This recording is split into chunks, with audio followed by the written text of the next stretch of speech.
Right then, welcome to the channel. Welcome to the first ever episode of the podcast. Today we're going to be going over all the transfer rumors this week, beginning with Kalidou Koulibaly to Chelsea. 40 million euros for 31-year-old Kalidou Koulibaly. Interesting move. I think he's very suited to the Premier League when you look at him. He's 6'4.5", huge guy. Right-footed, plays on the left side of the centre-back position, kind of like Rudiger. This is a very Rudiger replacement type move. They are trying to replace Rudiger. Koulibaly's profile is very similar. So 27 appearances he made last season, 2,400 minutes. He loves to dribble with the ball. So again, that's another similarity with Antonio Rudiger. In fact, Koulibaly is in the top 98 percentile for centre-backs in terms of dribbles completed. 0.74 dribbles completed per 90. Also loves to get stuck into tackles, 2.37 tackles per 90. So, yeah, he's quite clearly someone they are looking at as an Antonio Rudiger replacement. Should be a good move. He's a huge guy. He shouldn't have any problems in terms of the physicality. Age is a bit of an issue, 31 years old, but like I said, if he does give them 2 to 3 years of good service, he should be good. But at the same time, Chelsea have wasted a lot of money recently on especially Romelu Lukaku. They are going to be suffering the financial constraints of that. Other than that, Jules Kounde has also been linked, but now apparently he's going to go to Barcelona, and I think he should go to Barcelona because he is not suited for the Premier League. Right, speaking of Barcelona apparently have reached agreement with Leeds over Raphinha. They're going to be matching Chelsea's offer. And I think they should have stuck with Ousmane Dembele. Apparently Dembele is also going to sign. But if they are going to spend that much money, just give that money to Dembele. If you haven't seen the video I made last week about why Dembele is a better option for all these sides who are going for Raphinha, you should go and check that out. But at the same time, Barcelona fans are absolutely fed up of Dembele, so maybe it's a good deal. And if he gets like 10 to 15 goals, Raphinha, he should be good. Chelsea also in it for Nathan Ake. Again, they shouldn't go for him. I think if they are going to pay that much for Nathan Ake, they should just go for Koulibaly. West Ham are advancing in talks with Sassuolo for Gianluca Scamacca. Now, this is a move which I really like. 23-year-old Scamacca from Sassuolo. He's also a huge guy, 196 centimeters. Now, convert that into feet. Right, so 36 appearances last season, 2,100 minutes, 16 goals, no assists, and 16 goals from a 10.8 xG and a 10 non-penalty goal xG. He also had 2.5 expected assists but didn't get any.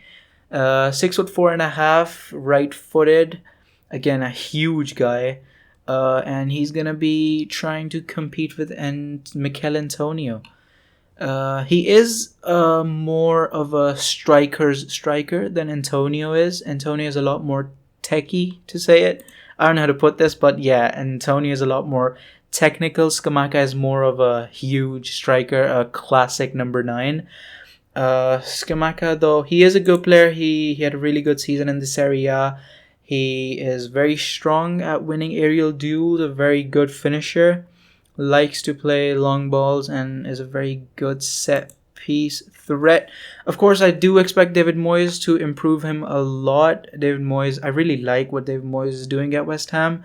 They're going to have two different options. Scamacca is going to give them a lot more of a physical number 9. Not that Antonio isn't a physical number 9. Antonio is a lot more, like I said, technical. They both made 36 appearances last season. Scamacca got 16 goals, Antonio with 8 goals, but Antonio clearly beat him in terms of assists. 8 assists for Antonio. Scamacca had no assists. So, yeah, even in terms of statistics, you see how much Antonio likes to dribble. Scamacca doesn't attempt that many dribbles. Antonio is a lot more good when it comes to pressurizing the back line. He is a lot more responsible in terms of defensive duties. And a lot more dribbles, carries, for Mikel Antonio. So yeah, they're gonna have two different options, with Antonio being a lot more of a techie option and Scamacca just a purebred finisher who's gonna finish off chances laid by the likes of Antonio, Jared Bowen, maybe even who's that guy? That Algerian guy or whoever that is. They also have him. They're also in for Armando Broja. Both of them are probably going to cost over £30 million. I think they should go for Scamacca over Broja. Broja is a bit overrated, I think so. But yeah, even if they get Broja, it's fine. Lisandro Martinez is also now expected to be very close to joining Manchester United. Uh, Good move for Manchester United if they are going to play him as a utility man. He can play left back, he can play defensive mid, he can play centre back. If they are buying him as a defensive midfielder, that's completely fine. I hope they don't play him as a centre back. But yeah, he's gonna be good for them, of course, under Eric Ten Hag. Arsenal are also interested in Lisandro Martinez. I think he should go there. He would be a lot better there because I think he would get a lot more minutes in his favorite positions there. But yeah, if he does go to Manchester United, he would be fine. Real Madrid are also ready to listen to offers for Eden Hazard. That's interesting. Hazard, of course, has completely fallen off the map at Madrid. I think Newcastle should go in for him. As funny as it is, of course, nobody wants Eden Hazard. He's on huge wages.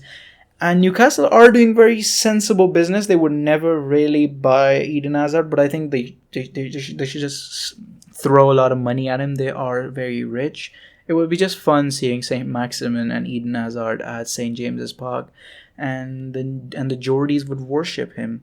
Frenkie de Jong also now expected to remain. Not expected, but de Jong informs Barcelona that he does not want to leave. And this saga is an absolute mess. 1 week, Barcelona are negotiating with United. The next week, the president comes out and says Frenkie's not for sale. Frenkie says he doesn't want to leave, and then he talks to Ten Hag and he says he's alright with leaving. United are negotiating, but then they aren't meeting with Barcelona's demands. But at the same time, Barcelona are saying he's not for sale. What the hell is happening with Frenkie de Jong? I don't know. Even if he leaves now, it's a bit of a weird situation. He might leave at the end of the window, and it's just gonna be a long, drawn out saga. These sort of moves always happen with Manchester United when the clubs become stingy. PSG offered the chance to sign Ronaldo. That's a funny one as well. Imagine Ronaldo and Messi and Mbappe and Neymar. Oh my god. That front four with Mbappe on the right, Mbappe on the left, Messi on the right, Ronaldo striker, and Neymar at cam. Imagine the scenes. But it's not gonna happen. PSG would be. I just don't think the money makes sense. Ronaldo isn't that good anymore, and I think PSG should prioritize. And their new manager Galtier, I don't think he would want Ronaldo. That's just another headache for him. Barcelona are also not gonna meet the 50 million offer that Bayern want for Lewandowski. Again, Barcelona are just getting their shit together. They got a huge cash injection. They sold their soul to Goldman Sachs and Spotify. Yet they are still going for these stupid moves. They're going in for Lewandowski, and Bayern are demanding 50 million euros. Lewandowski has just said he doesn't want to play for Bayern anymore. It's such a mess. Not that Lewandowski is a bad player. He's one of the top 5 best players in the world right now, but he's just old, and Barcelona don't need that problem. They're going to pay him a lot of money. They're going to pay a lot of money for him as well. They already have an aging striker in Aubameyang.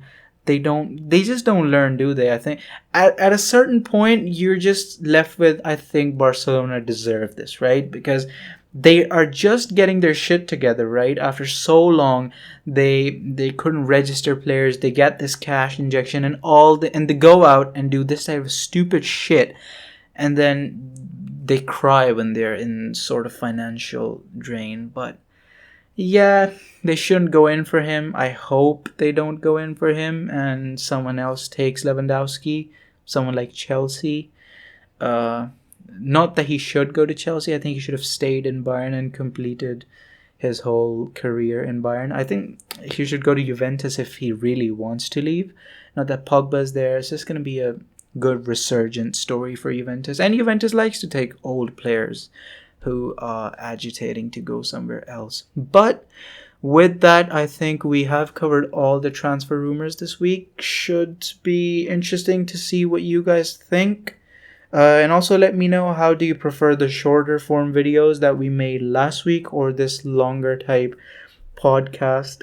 It's not really a very long podcast, but we're just going over the different transfer rumors, going through them, and just giving our thoughts about them. If you have any suggestions, you can comment them down below, and I'll see you again very soon. I hope to make a lot more videos for you guys, and yeah, see you guys in the next video. Peace out, guys.